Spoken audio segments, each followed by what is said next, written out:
Bom, então, dando continuidade à trilha, a gente vai falar sobre um tema que eu acho que vejo interesse de quase todo mundo, que é segurança, né? Meu nome é Rodrigo Branas, eu tenho um canal no YouTube. Quem já viu o canal? Oh, legal, legal. A gente fala bastante sobre JavaScript, sobre Angular, um pouco menos, né? O Angular acho que tem enfrentado muita concorrência ultimamente. Quem prefere React aí? E Angular? Ainda ganha, né? Então, estamos aí. Bom, eu trabalho numa empresa, que eu sou também cofundador, que é especializada em gestão educacional, e a gente tem uma plataforma com uma quantidade bem expressiva de usuários. A gente chega em quase 1 milhão de usuários.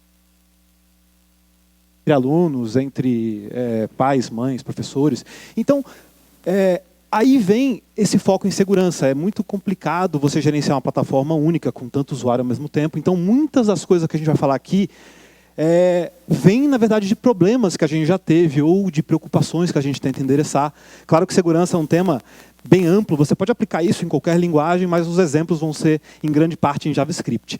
Eu lancei recentemente também um treinamento chamado JavaScript Masterclass, já fazendo uma propaganda, e a gente já treinou praticamente umas 80, 90 pessoas, e agora a gente está se preparando para ir online. Então, se tiver interesse, lá no site da Agile Code tem os detalhes. Bom, o conteúdo dessa palestra ela pode te deixar um pouquinho paranoico. Mas é normal e é bom, porque acho que segurança vem de medo, né? Vem de paranoia, senão a gente acaba sendo um pouco mais, talvez, relaxado, talvez despreocupado, e aí que os problemas começam a acontecer. Né? Quem se interessa por segurança? O resto não está nem aí? Então, tranquilo. Né? Quem é que acessa a rede em lugar público, desconhecido, tipo evento, café, aeroporto? Quem acessa tranquilo, assim, aquele Wi-Fi público aberto, clica lá, conectar. Já me dá até um... né? Eu vejo as pessoas fazendo assim, nossa, eu tenho um certo medo. Né? Agora, quando a gente fala em lugar desconhecido, veja bem, todos os lugares são desconhecidos. A tua casa é conhecida?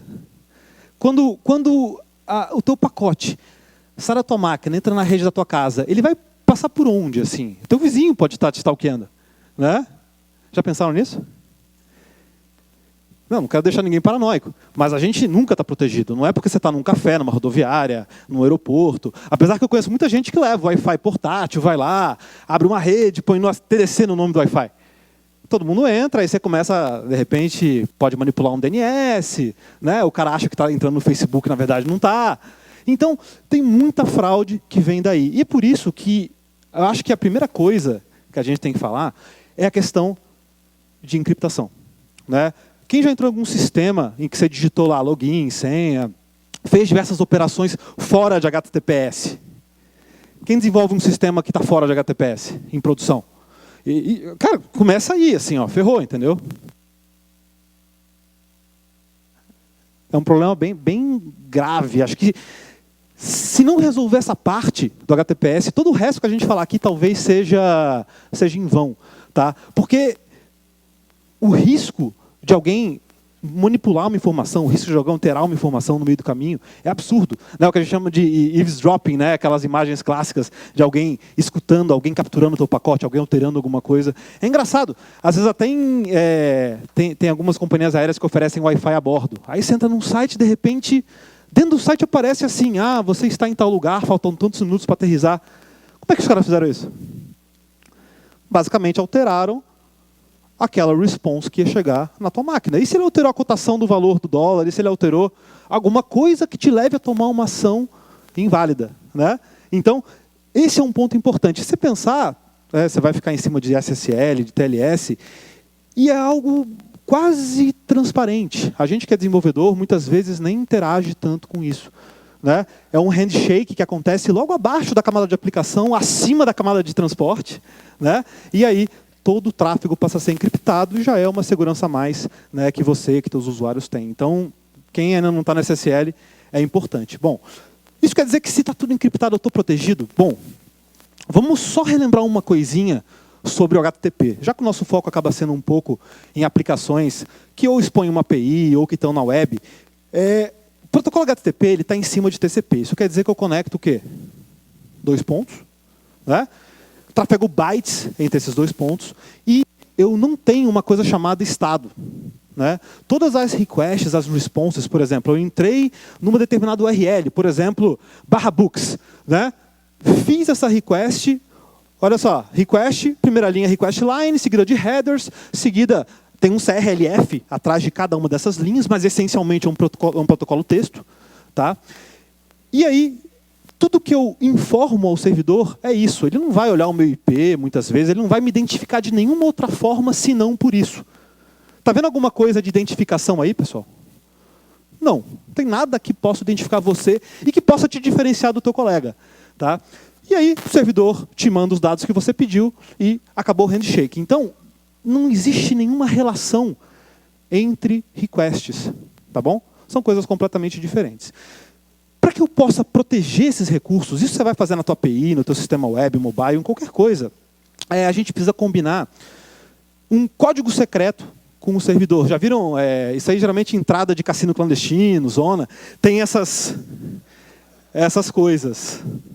Eu não conheço, mas eu já vi filmes. Ah, qual é a senha? Né? Aí o cara fala. Na web funciona da mesma forma. Né? Não estou dizendo para você olhar a web como uma zona, mas é praticamente da mesma forma. Então, sempre que você está enviando as requisições, é como se alguém abrisse essa janelinha e perguntasse qual é o código secreto. E aí, né, naturalmente, você vai ter que passar esse código secreto em algum canto. 3 opções. Tá? E você vai ver essas 3 opções em vários lugares, sendo que uma delas é mais comum. A primeira delas é lá em cima. Ó. Lá na URL, né, URI, você pode passar esse código diretamente. Faz muita diferença para o servidor? Não muita, tá? Ele vai conseguir extrair esse dado do mesmo jeito. Entende que esse código está no mesmo saco. No mesmo saco de bytes que chega no servidor, esse código está em algum canto. Apesar de parecer diferente, não é. Tá? Não é mais ou menos seguro. Bom, aí eu posso estar na URL, eu posso estar num lugar mais comum que é nos headers. Repara que eu botei secret code, mas você pode passar como xtoken, xaccess token, authorization. Você vai ver inúmeras formas. Tá? Tem algumas pessoas também que colocam isso dentro do corpo da requisição, ou seja, naquele bloco, né, conhecido como body, você também pode, de repente, extrair algum valor dali. Bom, a questão é que é inviável a gente ficar decorando qual é o nosso código secreto. Já pensou você ter que decorar esse código secreto? Primeiro que tem um problema com a validade dele. Por quanto tempo ele vale? Né? E se alguém obtém isso no meio do caminho? Eu tenho que ter um tempo de expiração. Outra coisa complicada também é ele teria que ter um tamanho suficientemente grande para ser complexo e não ser quebrado. Senão a pessoa vai lá, faz um brute force, tenta, né, várias opções, várias combinações e acaba vencendo essa barreira. Então, a gente, em geral, precisa de um jeito, né, para não ter que decorar esse código, e é aí que vem essa ideia de login e senha. Tudo bem? Tranquilo? Antigamente você tinha outras estratégias, né? Basic Authentication. Quem usou Basic Authentication? Quem tem mais de 40 anos aí? Eu não. Né? Lembra do Basic Authentication? Aparecia um pop-up do próprio browser, você digitava, né? Só que ele passava a senha em base 64 dentro da requisição. Então não era muito saudável. Veio outras formas, mas a que realmente acabou ficando foi essa baseada em Form. Né? Form Based Authentication. Bom, tem uma questãozinha que vocês já devem ter começado a observar. Está vendo que começa a aparecer cada vez mais outras formas de se autenticar? Quem já tem usado o celular aí para entrar no Facebook, no Google, em outros lugares? Né? Quem já foi ver as multas de trânsito viu que você não bota login e senha, né? O que você coloca? Placa e Renavan. Né? Tem muita gente que já faz sign-up, sign-in, usando alguma rede social. Então, a grande sacada em cima do que você vai passar como login e senha é uma coisa chamada rastreabilidade. Você tem que ter um meio, e pensa sobre isso na ótica do teu sistema, você tem que ter um meio de entregar essas credenciais para o cara.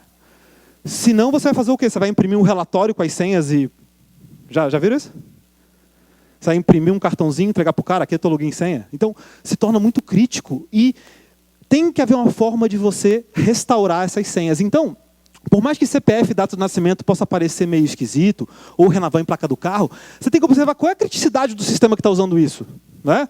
E se alguém entrar na tua conta no Detran, tem problema? Tem problema? Não, muita gente até já entra, né? Tem empresa que tem bot que quebra esses dados aí e extrai dados de multa, dados de placa de carro. Normal, a gente conhece as empresas. Então, vamos começar a falar um pouquinho do que está por trás desses formulários e que a gente tem que começar a ficar um pouco ligado. Primeira coisa é, o serviço mais visado, ou um dos mais visados, vai ser o serviço de autenticação. Toda aplicação aí deve ter um serviço de autenticação. Tem ou não tem? Tá. Você já pensou que alguém pode tentar fazer brute force nesse serviço? Pode pegar um usuário comum e ficar tentando várias senhas seguidas? É difícil fazer um script desse?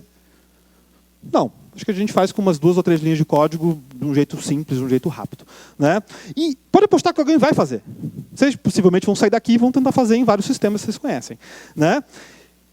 Então, tem que haver uma contramedida do teu sistema para poder proteger isso. Qual é uma interessante, tá? Uma que eu uso bastante? Tempo de atraso. Tempo de atraso é uma coisa meio imperceptível, mas só que você vai incrementando ele com o tempo. Por exemplo, o cara foi lá e errou a senha. O que você faz? Dá 1 segundo na resposta.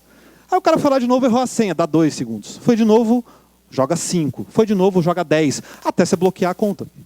Então, pode ver que se você erra muito a senha no Google, no Facebook, no Twitter, ele faz isso. Quem já esqueceu a senha e ficou bloqueado? É uma medida para que você impeça um brute force. Porque não tem jeito, sempre tem namorada desesperada, marido ciumento. Alguém vai tentar, com base num login conhecido, certo? Em geral, o login em muitos sistemas ele é exposto, ele não é secreto. Então, muita gente vai tentar passar por cima desse bloqueio tentando várias senhas, e aí é legal bloquear e avisar o usuário. Simples, tá? Bom, agora, uma coisa que acontece muito também em cima desse tipo de ataque é ataque distribuído, em que eu boto a mesma senha, mas em todos os usuários. Entendeu a diferença? Ao invés de eu tentar múltiplas num usuário, que obviamente eu vou cair num bloqueio do serviço de autenticação, o que eu faço? Eu fiz uma pesquisa uma vez num sistema, pessoal. Tinha 3.500 e poucas senhas 1, 2, 3, 4. Algum sistema de vocês tem senha 1, 2, 3, 4? 1, 2, 3, 4? Não. Root, admin. Você imagina que são as primeiras senhas testadas por qualquer atacante. Né? Então, o que o cara vai fazer? Ele vai tentar obter uma lista grande de usuários, e isso em muitos sistemas é público. Tá? Pega o GitHub, você tem usuário. Entra, de repente, no Instagram, você tem usuário. Muitos sistemas expõem o nome. O Twitter tem usuário exposto. Então, a tendência é, eu vou tentar fazer um ataque na maior quantidade possível de usuários, em 10, 20 mil, 50 mil usuários, com as mesmas senhas. Para quê? Para fugir do bloqueio. Entendeu? E nessa, vários vão cair. Então, não existe outra forma senão obrigar os usuários, não é culpa minha, é culpa dele. Eu vou ficar parado. A gente tem que obrigar os usuários a terem senhas fortes. Quem faz um sistema aqui que obriga o usuário a ter senha forte? Tipo, senha forte assim, ó, 8 caracteres no mínimo, variando, de repente, número, letra e símbolo. O usuário fica chateado contigo? Fica. Mas ele não está entendendo que é teu papel cuidar dele. Entendeu? Por mais que ele fique chateado, mas o fato dele colocar a senha 1, 2, 3, 4, 5, 6 é o que vai fazer com que o teu sistema seja atacado no futuro. E ele vai te culpar depois. Ah, a empresa tal vazou dado. Vazou nada. O cara botou 1, 2, 3, 4. Entendeu? Aí você acaba levando uma culpa que não é tua. Então, assim, ó, eu acho que ser rigoroso na senha é o primeiro ponto. Tá? Aí entra o seguinte. Expirar ou não expirar senha. Isso é um negócio meio antigo. Tá? Os sistemas atuais você vê que não expiram mais. Expirar senha pode ser legal? Pode, porque pode ter um keylogger na máquina do cara. Né? Ele pode ter bobeado, passado a senha para a namorada. Alguma besteira pode ter acontecido aí. Né? Só que assim, ó, expirar a senha, por mais que te traga uma segurança hipotética, eu não gosto muito por 2 motivos. Um, o usuário fica mais, digamos assim, irresponsável. Porque aquele sistema que te enche o saco, né? Assim, ó, você não pode usar uma senha que seja igual às últimas 50 que você usou.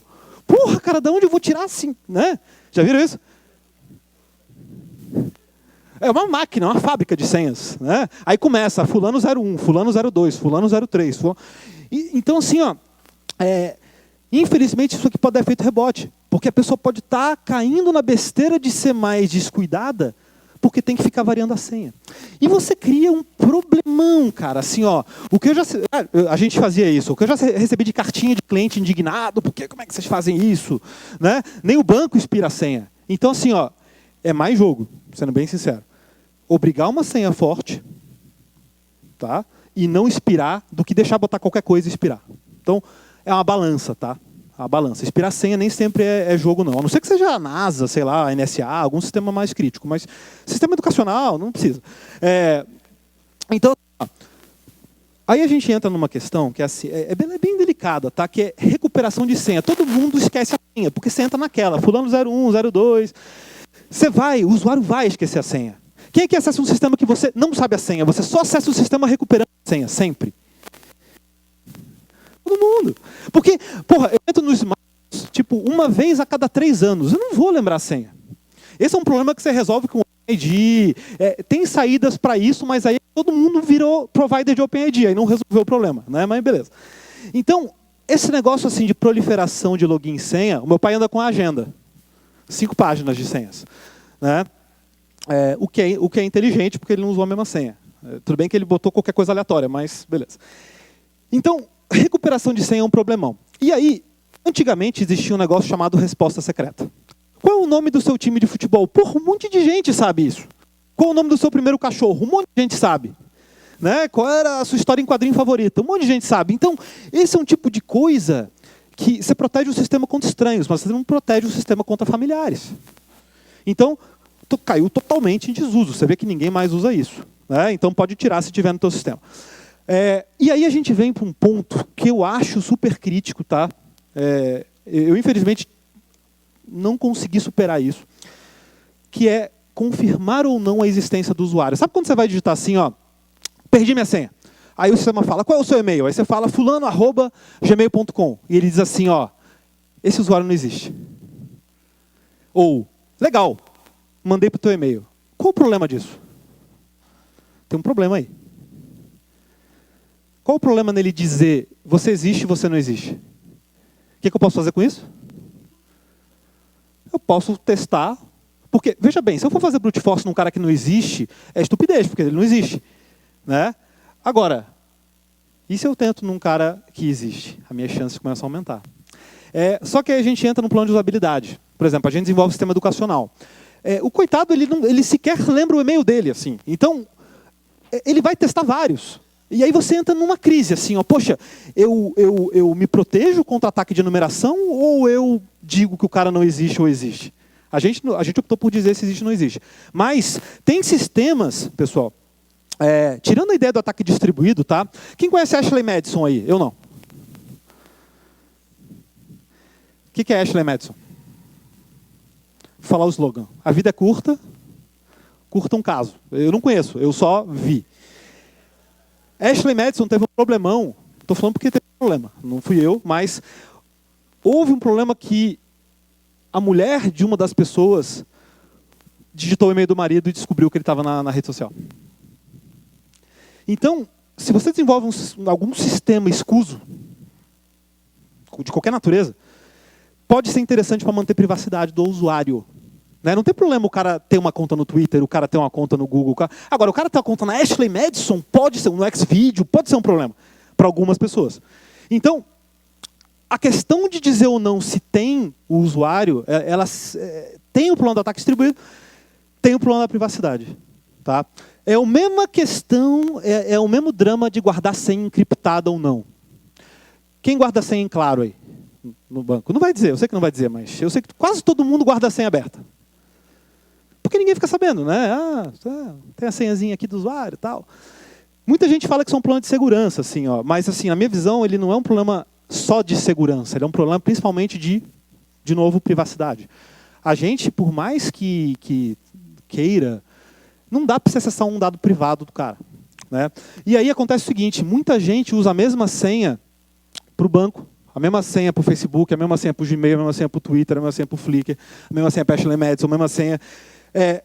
A pessoa usa a mesma senha para tudo. Então, o momento em que o teu sistema recebe essa senha, ele tem uma responsabilidade em torno de guardar essa senha e garantir que nada acontece com ela. Então, se você entrar num sistema que você deu um recuperar senha, o sistema te manda a senha aberta, quem já viu isso? Esse sistema não encriptou a tua senha.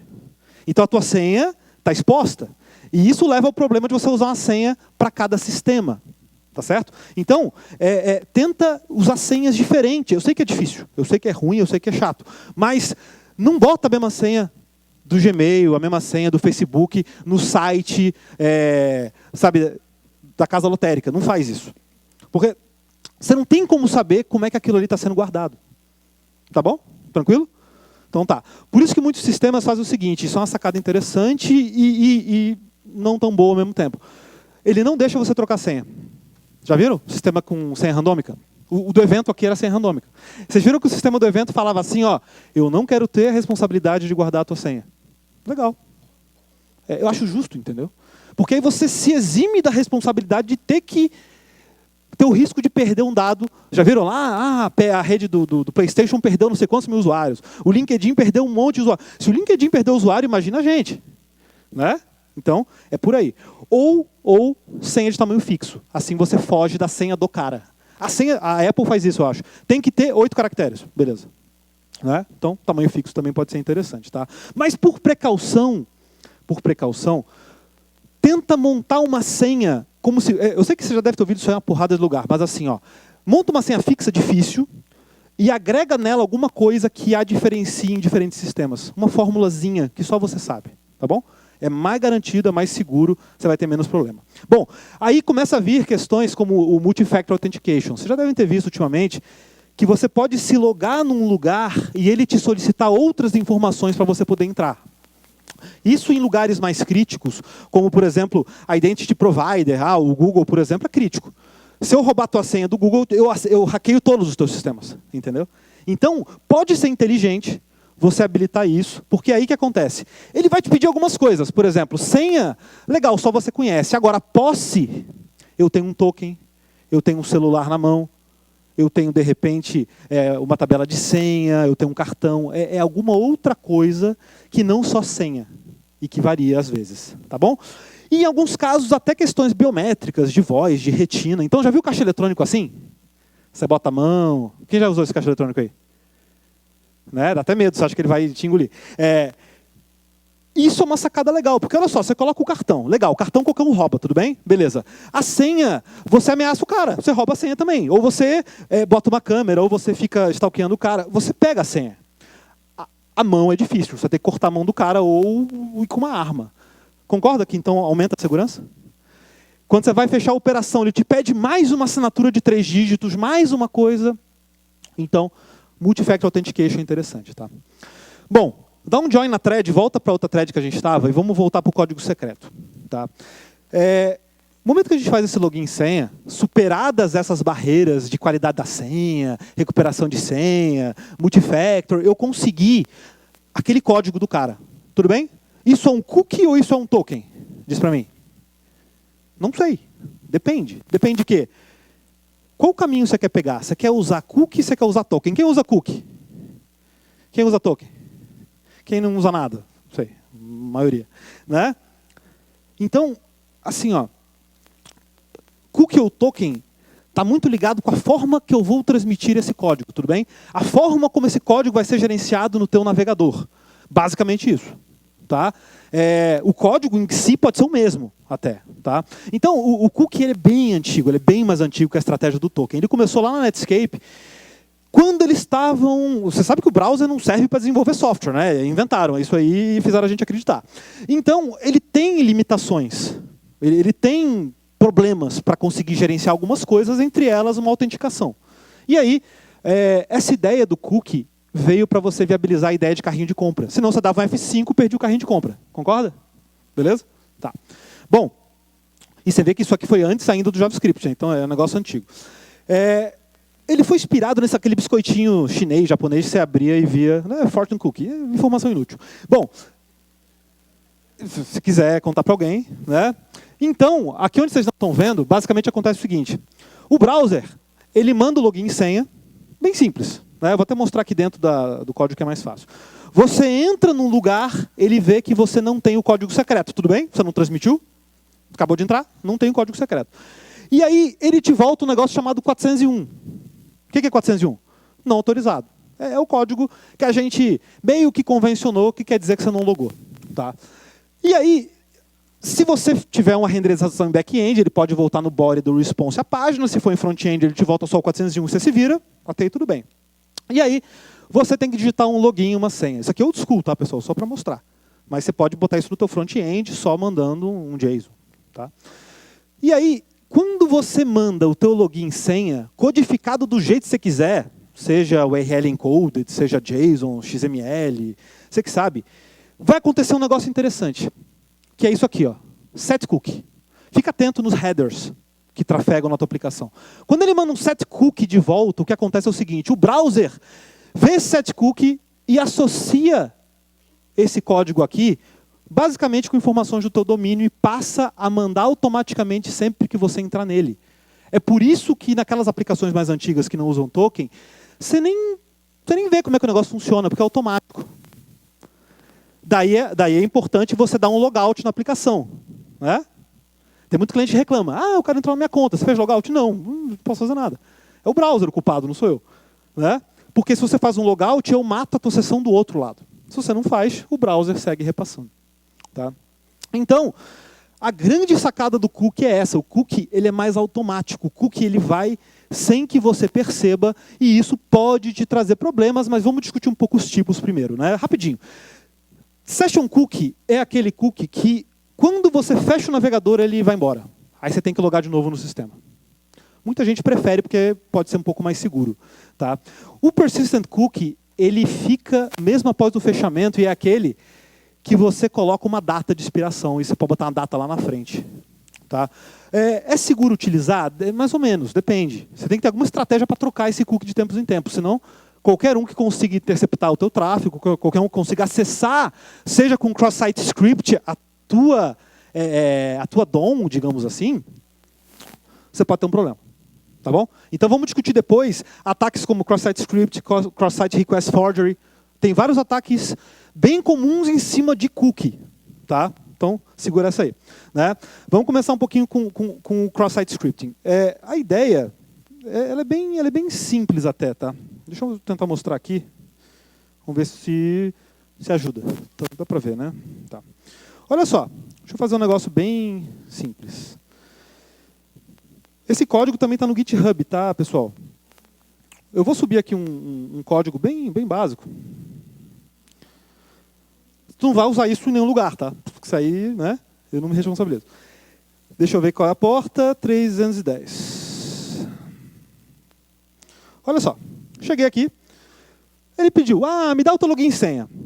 É fixo. Root, o login que muitos sistemas vai funcionar, né? Root 1, 2, 3, 4, 5, 6. Né? Aí o cara entrou no sistema de troca de mensagem, ele foi lá feliz, né? Começou a botar as mensagens, falar com a namorada, tudo ótimo até aí. Né? E aí, alguém um pouco mais esperto entrou na sala e fez o seguinte. O cara foi lá, subiu um sistema em paralelo, na porta 3001, eu vou fazer isso agora. Ó. Hacker.js, você vê que é um negócio super... Né? Né? E aí, pessoal, olha só esse código que maroto. Ele chega ali e diz assim, ó, document.cookie, ele cria uma imagem na DOM, que a DOM deixa, e aí ele bota no source da imagem o endereço da aplicação escusa, dizendo o seguinte, cookie igual a cookie. Tudo bem? O que eu acabei de fazer aqui? Volta para cá. Eu loguei, certo? Vou dar um refresh aqui. Para que eu mantenha esse oi, essas informações aqui, está trafegando em cada requisição. Deixa eu ver se eu consigo mostrar aqui. Aqui. Está trafegando em cada requisição esse cookie. Tudo bem? Você concorda que se eu pego esse cookie, eu me passo por aquele usuário? Sim. Como é que a gente pode fazer para pegar? Bom, não tem muito mistério não, olha só. Dependendo do sistema, claro, né? Em geral, isso não vai funcionar em sistemas mais novos, mas vamos lá. Já viu aquele peixinho do Orkut, aquelas coisas da infância? Lembra? O que era aquilo? Era um bloquinho de código que quando você coloca... O cara que é mais esperto, ele põe até uma imagenzinha bonitinha, um emoticon. O source dessa imagem está levando para fora da aplicação, olha que legal. Para fora da aplicação, uma informação. Porque eu peguei uma coisa pela DOM, peguei esse cookie, fiz que inocentemente é para uma imagem, mas eu passei o dado para um terceiro. Ele pega esse cookie e faz uma coisa muito simples, que é sequestrar a tua sessão. né? Então, basicamente, ele pega a tua sessão ativa, usa o teu cookie, entra no navegador e passa a navegar como sendo você. Tudo bem? Já caíram nessa? Quem já caiu nessa? Quem já fez isso com alguém? Óbvio que você vai fazer isso no Facebook, no Google, não vai funcionar. A questão é no teu sistema, né? Pessoal, um simples relatório que você renderiza pode cair nessa, tá? Sendo bem sincero. Vai no teu sistema, você vai cair nessa. É certeza absoluta que algum cantinho ali, se você usa um negócio tipo um Angular, JSF, qualquer framework, ele tem um negócio chamado Sanitize, ele tira isso. Mas se você faz a renderização na mão, não tem Sanitize. Então, é certeza que alguém vai pegar dado de usuário teu. Tá? Basicamente, pelo roubo de informação da DOM, realização de ação falsa, obtenção de vantagem, né? Porque se ele acessou tua DOM, se você conseguiu evaluar script, o que você pode fazer? Colocar uma caixinha, digite a sua senha, né? Aí eu pego até mais coisas, pego até credenciais de acesso. Então, você pode manipular de todas as formas. Muito ataque se baseia em, por exemplo, propaganda indesejada, mineração de Bitcoin. Tem todo tipo de sacanagem na web, entendeu? O cara não necessariamente quer te roubar nada, ele pode querer te usar. Tudo bem? Tá bom? Cuidado? Então tá. Bom, por isso que o tempo de expiração de lugares como um banco é muito rápido. Por quê? Porque mesmo que o cara roube, de algum jeito, que eles se protegem, você expira antes do tempo. Tá bom? Pode entrar no PagSeguro, no banco, no PayPal, qualquer sistema que envolva grana, expira rápido. Por quê? Fugir disso. Tá? Bom, você já teve a sensação de estar sendo seguido? Não na rua, na web. Você foi lá, entrou no site de sapato. Não eu, alguém entrou no site de sapato. E aí, olhou o sapato, aí você entrou na Globo.com, apareceu o sapato. Já aconteceu? Ou então você foi lá, pesquisou a passagem aérea para Manaus, aí você entrou no site do Terra, apareceu a passagem, compre passagem para Manaus. Já aconteceu? Como é que o cara faz isso? Mágica? Aconteceu um negócio sinistro comigo. Eu jogo um negócio que ninguém joga, squash. Um esporte que ninguém conhece. Bom, eu pesquisei uma bolinha de squash. Cara, eu não estava logado em lugar nenhum. Chegou no meu e-mail. Compre bolinha de squash. Qual a probabilidade de alguém receber um e-mail, compre bolinha de squash? Nenhuma. Nenhuma, cara. Assim, não tem como o cara adivinhar isso. Né? E isso acontece basicamente por meio desses web tracking. Você vai lá, pesquisa a passagem, aparece a passagem aqui. Pô, aí você pesquisa um suplemento, aparece o suplemento. Você está sendo atacado o tempo inteiro por cookie. Você entra num site, imagina que a mesma vitrine virtual está em todos. Então ele vai lá, grava um cookie aqui, você vai para o outro, opa, é você, mostra a mesma coisa. Né? Aí você loga no lugar. Se você logar, ferrou. Aí o cara já sabe quem é você, vai te perseguir por e-mail.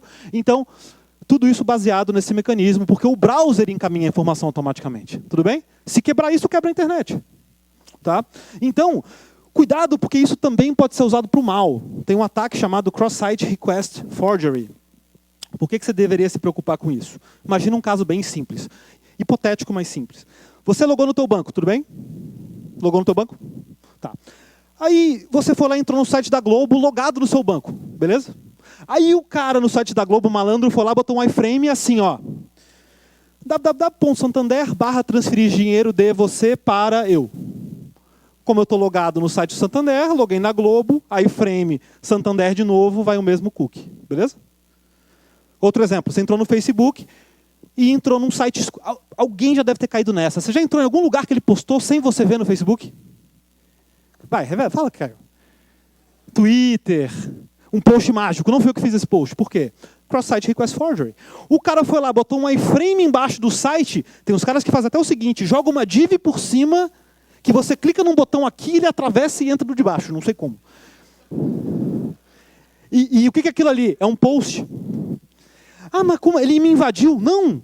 Ele usou uma característica do navegador, que é transmitir o cookie, para domínios iguais, e te ludibriou. Simples. Né? Então, esse tipo de ataque tem como prevenir, tem como você passar uns headers a mais, né, um requested with e tal. Dá uma olhada, porque tem muitas boas práticas na web, tá? Então, dá uma pesquisada sobre isso, vê contramedidas, podem ter várias, tá bom? Legal. Bom, aí a gente vai começar a falar um pouquinho sobre tokens. Tokens é o que está mais na moda ultimamente, tá? Eu só uso token, muitas pessoas que eu conheço só usam token.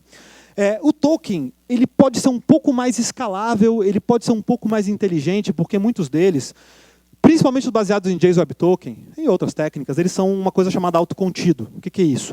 Ele em si tem informações do usuário, né?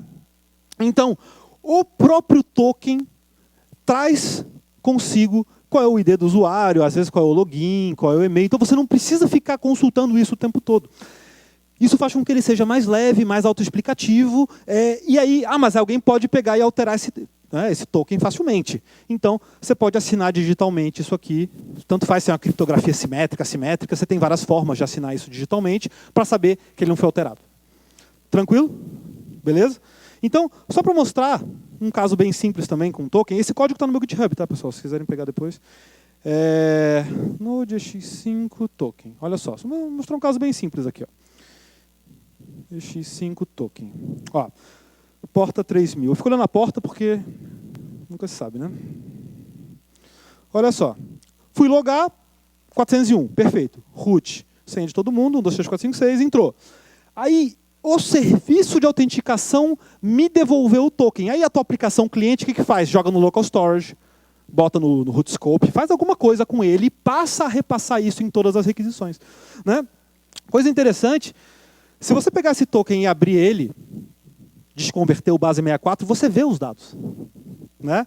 Mas isso é ruim? Não, isso é até legal. Quer dizer que você está carregando informações que podem ser úteis, principalmente em single sign-on, em sistemas que você consegue, quando você usa um OpenID, por exemplo, muitas vezes você usa isso. Tá bom? E aí, a sacada está em assinar digitalmente. Então, é uma opção. Né? Lembrando que você pode fazer um cookie também com essa assinatura, não quer dizer nada. Tá? Mas o token, em geral, ele tem, na minha visão, algumas vantagenzinhas que eu vou falar agora. Tá? Então, mesmo processo, você manda uma chamada, leva um 401, manda os dados, né? Manda os dados de autenticação, o cara te devolve lá o token, você passa a transmitir o token. Por exemplo, authorization, né? O portador e o token. Você pode passar em outros tipos de header também. Tá bom? Tranquilo? Vantagens. Funciona melhor com CORS, com Cross Origin. Ou seja, a ideia do single sign-on. Eu vou logar num lugar e vou acessar outros com o mesmo token. O cookie não vai fazer essa transmissão automaticamente. Você vai ter que manipular isso. Com a ideia do token, você repassa para onde você quiser. Tá? Quando você usa o Auth, quando você usa o OpenID, você está fazendo muitas vezes coisas similares. Tá bom? Outra coisa você não transmite ele em recurso estático. Quando você abre uma imagem, por exemplo, precisa mandar token, às vezes, para uma imagem pública, para um recurso estático, para uma coisa que não precisa de autenticação. E você está mandando o tempo todo com a ideia do cookie. Tá? Outra coisa é a questão de escalabilidade. E aqui entra a ideia dele ser autocontido. Por exemplo, é inviável você trabalhar com um servidor só. Você, em geral, trabalha com uns 10 servidores, né, num auto-scaling, balanceados, tudo bem? Tranquilo? O que acontece se você logou no primeiro servidor, com uma coisa similar a um cookie, por exemplo, ele foi para a memória no primeiro servidor. Aí o load balancer te joga no segundo por causa da carga. O que acontece? Você está deslogado. Faz sentido? Não está na memória do segundo servidor. Nem do terceiro, nem do 10º. O que você tem que fazer? Sincronizar as memórias. Aí ferrou, aí você vai pegar um outro caminho. Às vezes, com a ideia do JSON Web Token, você não tem esse problema porque ele é autocontido, ele tem a informação de quem é o usuário. Todos os servidores têm um certificado digital, a chave pública, muitas vezes, que abre a privada que o Identity Provider gerou. Você sabe quem é ele, não precisa sincronizar memória nenhuma. Tudo bem? Vantagens? Escalabilidade? Bem melhor. Por ser uma entrega manual, ele cai menos em Cross-Site Request Forgery, porque é manual. E aqui talvez entre a questão de que nem tudo é tão fácil, porque você tem que guardar, gerenciar, transmitir. Para a aplicação front-end é fantástico. Para a aplicação renderizada em back-end, nem tanto. Vai da arquitetura que você está usando, tá bom? Não tem essa, o que é ruim, o que é bom. Não necessariamente, tá? Tem estratégias para os dois. Bom, já estou autenticado. Né? Bom, aí você tem que começar a se preocupar um pouquinho com a autorização. Né? A autorização vai muito além de um controle de permissões, uma matriz de permissões, isso é o básico. Né? Só que muitas vezes isso não é suficiente. Essa é a questão. Muitos sistemas precisam traçar algumas estratégias de autorização para ser mais seguro. Por exemplo, né? Não só sistema financeiro, tá, pessoal, mas pedir a senha novamente. Em que lugar você pediria a senha novamente, por exemplo? Pensa comigo. Você tá logado no Mercado Livre, você vai fazer uma compra. Pode ser interessante, nesse momento, pedir a senha novamente. Você está logado no site do banco, vai transferir dinheiro. Nesse caso, você pode pedir a senha novamente. Você está num site tipo iTalk, que é aula online que você debita crédito. Nesse momento, você pede a senha. E em qualquer sistema, mesmo o nosso, de vocês, você vai trocar a senha do usuário, pede a senha atual. Pede a senha novamente. Por quê? Senão, você corre o risco do cara estar passando no corredor, viu a máquina deslogada, vai lá e mexe no sistema. Tá bom? Tudo bem que isso é responsabilidade do cara, do sistema operacional. O cara foi idiota. Mas você pode ajudar. Tá? Então, pedir senha novamente em alguns... Não exagera, porque o cara vai ficar com ódio de ti. Aquela ideia de antes. Né? Mas, às vezes, é interessante. Outra coisa, né, que a gente até comentou na parte do multifactor é enviar um pouco de SMS também. Hoje você tem muita API que manda SMS. A própria Amazon tem serviço de SMS. Então, começa a usar esse SMS também para validar a operação crítica. O banco é paranoico. O banco pede a senha, a assinatura digital, o token, manda o SMS, né? Tudo assim. Por quê? Para evitar ao máximo qualquer fraude que possa acontecer. Né? Porque depois é ele que paga a conta. Bom, essas ideias de tokens aí eu já acho um pouco agressivo. Aí realmente você tem que ter um sistema que vale um pouco mais a pena. Né? Quem já usou tabela de senha aí? Né? O pessoal do Santander, Itaú, muita gente usa. Né? Deixa eu mostrar um negócio. Tem um site que é o Centro de Atendimento a Incidentes de Segurança, da RNP. Tá? Ele cataloga 4.500, quase 5.000 casos de fraude. Entra lá, manda isso para familiares, tal, porque tem muita sacanagem aqui legal. Olha só. Você já deve ter recebido diariamente um e-mail dizendo assim, ó, no título: corra, último dia para fazer o seu recadastramento. A sua conta será bloqueada. Já receberam isso? De bancos que não são seus, que é melhor. A sua senha expirou, mas eu não sou cliente do Unibanco, eu estou velho. Eu não sou cliente do Itaú, assim, né? Não, mas clique aqui, e os caras botam até lei, a lei tal te obriga a recadastrar, clique em confirmar, e você clica. Mas clica para ver, porque é engraçado, porque o cara é muito cara de pau. Uma vez eu cliquei. Aí eu olhei assim, bem-vindo, vamos recadastrar. Aí o cara pediu assim, ó, agência, a senha da internet, o nome de usuário, o RG, CPF, conta, nome do pai, repita a senha da internet, ele tem medo que você erre, né? E senha do Disque Real, assim, pô, é 37 anos, não vou botar o nome do pai, né? E aí, tudo bem, não parou por aí, o cara pediu para digitar cada item da tabela de senha, são 50. Porra, tem que ser muito burro, cara. Não se categoriza em... Aí diz assim, um hacker invadiu e roubou informação. Não, não foi. Não foi um hacker. O cara na escola conseguiria fazer um negócio desse. Né? E vou te dizer uma coisa, eu já quase caí nessa, mas não foi por e-mail. Foi por spoofing. Não sei de onde contaminaram alguma rede que eu estava, aí é o negócio da rede. Né? Entrei no site do banco, cara, URL bonitinha, tudo certinho, site clonado, botei a senha. Aí quando entrou o cara botou essa tabela aí para eu digitar todas as entradas da minha tabela de senha. Eu disse, porra, não, em cima de mim não, né, cara? Mas cola, e muita gente cai. Um amigo meu, administrador de rede, cara esperto, viu uma oferta de uma TV no Walmart.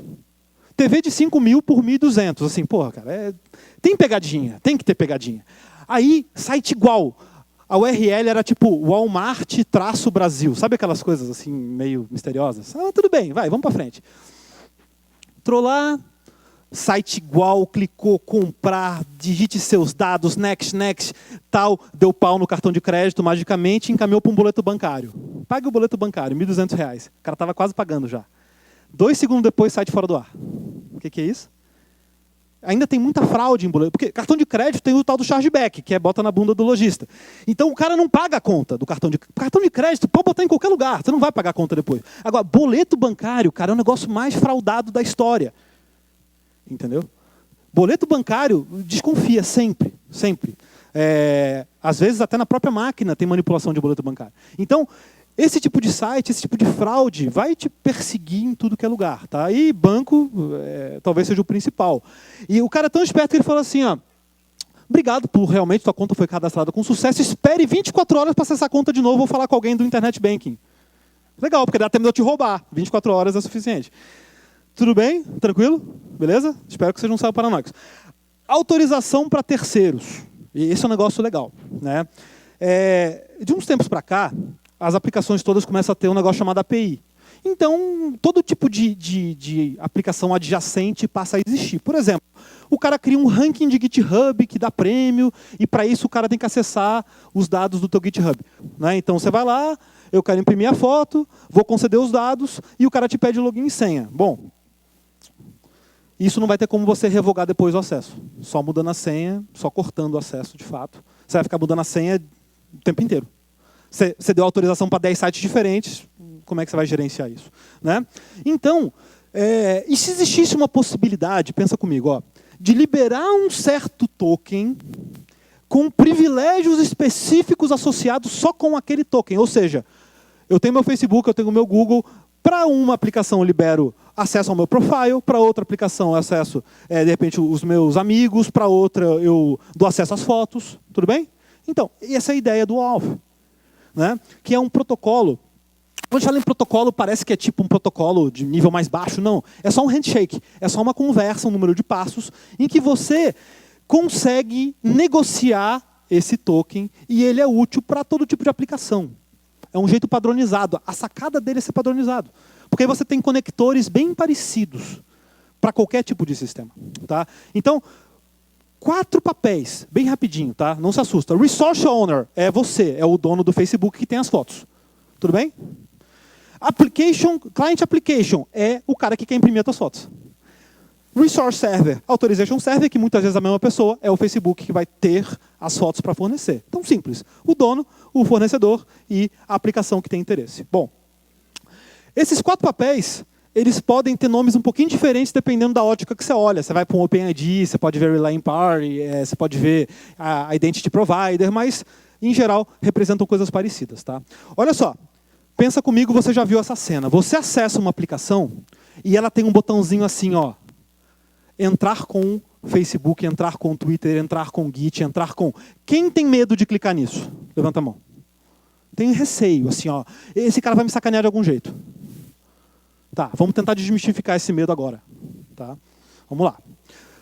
Não estou dizendo que não vai ter sacanagem, mas vamos olhar com carinho. Então, primeiro passo é, você entrou na empresa de impressão de foto. Photobox. Entrei lá, tem um botãozinho Upload. Aí você clicou no Upload, ele vai te dar opções. Entra com o teu Facebook, entra com o teu Google, entra com o teu Twitter. Você foi lá, clicou em Facebook. E aí que vem a sacada do OAuth. Ele vai mandar você para o Facebook através de um redirecionamento, tudo bem? Tranquilo? E olha na URL. Vai estar assim, ó. OAuth, Access, Client ID alguma coisa, né? Eu acho que até tem aqui, ó. Client ID alguma coisa. Client ID é o ID daquela aplicação naquele resource server. Porque antes você tem que ficar amiguinho do Facebook. A empresa de impressão de foto fica amiga do Facebook, eles têm um código em conjunto. Eu te redireciono e aparece essa tela que muita gente tem medo, que é aceitar. Eu quero compartilhar o meu perfil, eu quero compartilhar... É aqui que você tem que tomar cuidado, porque assim, ó, nunca aceita se tiver privilégio a mais do que necessário, tudo bem? Pega, por exemplo, teu GitHub, o cara quer te botar no ranking de commits. Aí tem lá um negócio que diz assim, ó, acesso a todos os teus repositórios da tua chave pública, privada. Aí tem coisa, né? Tá bom? Tranquilo? Depois o cara te pede resgate, sequestra o teu GitHub. Então, atenção, Client ID, Scope, a lista de itens que ele quer acesso, e aqui está a sacada, redirect URL. É o URL de callback para que você possa voltar para cá com a informação. Tudo bem? Aí você foi lá, continuar, e aí fecha o ciclo. Ou seja, ele volta para o browser, dá de novo um redirect para que você receba um código temporário, que é o que você vai negociar para ganhar o token definitivo. Tudo bem? Simples, 3 passos. E aí, magicamente, no Photobox aparecem as tuas fotos do Facebook. Sacaram a ideia? Então, entrei num site, ele foi lá, me encaminhou para o Facebook, para o Google, para o Twitter. Dei autorização, ele redirecionou com um token temporário, ele faz um handshake, pega um definitivo, acabou, o OAuth é isso. Então, você tem que fazer liberação. Muita aplicação tem essa necessidade, tá? De novo, tudo tem várias técnicas. Posso fornecer um token fixo? Quem fornece token fixo? Pode. Empresas, por exemplo, gateways de pagamento botam token fixo. Não tem problema. A questão é, qual é o grau de controle que você quer ter em cima daquele token, qual é o grau de flexibilidade que você quer ter. Quando são dois sistemas, tudo bem usar token fixo. Quando são dois sistemas, mas é o usuário que dá o acesso, não é direto no sistema, pode ser interessante usar o OAuth. Tá? E aí, em cima de estratégias de OAuth, tem muita gente que começa a implementar OpenID, OpenID Connect, que é aquele famoso sign-in with. Já viram? Quem usa isso? Quem tem medo de usar isso? Ninguém tem medo de usar isso? Tem medo de usar isso? Isso aí, dos meus. Né? Qual é a sacada aqui, tá? No sign-in with? Isso aqui é totalmente seguro, tá? Tirando a questão do escopo, do cara querer te passar alguma coisa a mais, é seguro. A questão, e a parte boa, quando surgiu o OpenID, é o seguinte. É inviável ter senha para 200 sistemas. Então, você se associa a um provider de OpenID, tem uma só, e passa a delegar a responsabilidade da autenticação para um desses caras. Esses caras, como responsáveis, vão ter o teu login e senha, os teus dados básicos de usuário, e vão fazer um fornecimento disso para uma aplicação cliente de uma dessas. Então, usar um login por Facebook, por Google, é uma boa sacada. Você economiza login e senha, economiza infraestrutura, economiza risco, economiza um monte de coisa. Né? Só que você vai estar dependendo dessas plataformas. Tudo bem que são seguras, estáveis, sólidas, vai de ti, vai da criticidade da tua aplicação. Tá bom? Mas, basicamente, o que vai acontecer é que ele vai trocar para você um ID token, vai te dar dados básicos do usuário e você vai usar esses dados, mas você não vai ter a senha. O handshake é o OAuth, é aquele que a gente viu agora há pouco. A diferença é que eu não vou pegar tuas fotos, vou pegar o teu e-mail, vou pegar o teu ID, vou pegar outra coisa. Tá bom? Então, pode ser uma boa para economizar infraestrutura, para trazer um pouco mais de segurança, principalmente se você faz aquelas aplicações meio voláteis, sabe? Que vai ficar no ar só 3 meses, 4 meses, não vai ter por que manter isso por muito tempo. Bom, aqui tem só um checklistzinho bem básico para vocês verem, né? E pensem se a tua aplicação está dentro, né, e está coberta. 1. HTTPS, básico. Se não está, corre e faz esse. 2. Política de utilização de senha forte. Se não tem senha forte, para tudo. Senha forte vai te pegar em algum momento. Tá? 3. Senha guardada encriptada. Questão de privacidade e um pouco de segurança também. Se alguém te hackeia, você expõe dado de usuário. Crítico. 4. Autenticação por recurso. Cuidado com isso aqui, tá? Autenticação e autorização por recurso é uma coisa, mas muitas vezes um usuário tem autorização para ver, por exemplo, um chamado, para ver um commit, para ver uma foto, mas só aquela foto. Ele não pode ir na URL... Já fizeram isso? Muda a URL, foto 1 para foto 2, e você vê a foto do colega, que você não podia ver? Isso é uma falha de autorização. Como é que você resolve isso? Pode ser na base do if-else, ou você pode botar um hash desse tamanho que não é tão replicável. Uma das duas. Já usaram o Unique ID, geradores de Unique ID? Pode ser interessante, tá? Assim você mata o mal pela raiz, que é a curiosidade. Porque todo mundo, uma criança de 7 anos vai variar a URL, vai variar o ID. Né? Às vezes o cara usa S3, alguma coisa que não tem muito critério em cima, coloca um hash maior. Proteção contra força bruta. Isso aqui também, importante, tá? Força bruta vai acontecer. Então, dá um delay, bloqueia a conta. SQL Injection, acho que já superamos isso, né? Ou não? Só quem usa PHP. Brincadeira, mas SQL Injection acontece nas melhores famílias, então cuidado também. Tem gente que até cria prefixo para tabela aleatório para não cair nessa. Mas SQL Injection não tem mágica, tem que parsear o comando. Cross-site scripting é fazer sanitize. Então, o cross-site scripting ele não está em lugares óbvios, tá? Ele está nos lugares mais, sabe, aquele relatóriozinho que você gera, que ele renderiza na mão, é ali que está o risco, tá? Não vai estar na timeline. Meios de autenticação alternativo, uso de SMS é bem legal. Recuperar senha por SMS. Se tiver resposta secreta, tira, né? Qual é o nome do seu cachorro favorito? Fulano? Não. Todo mundo sabe. Tá bom, pessoal? Tranquilo? Tem um linkzinho aqui também. No SlideShare eu acho que tem os slides, senão eu vou botar no site do evento. Tá bom? Agradeço mais uma vez. Obrigado.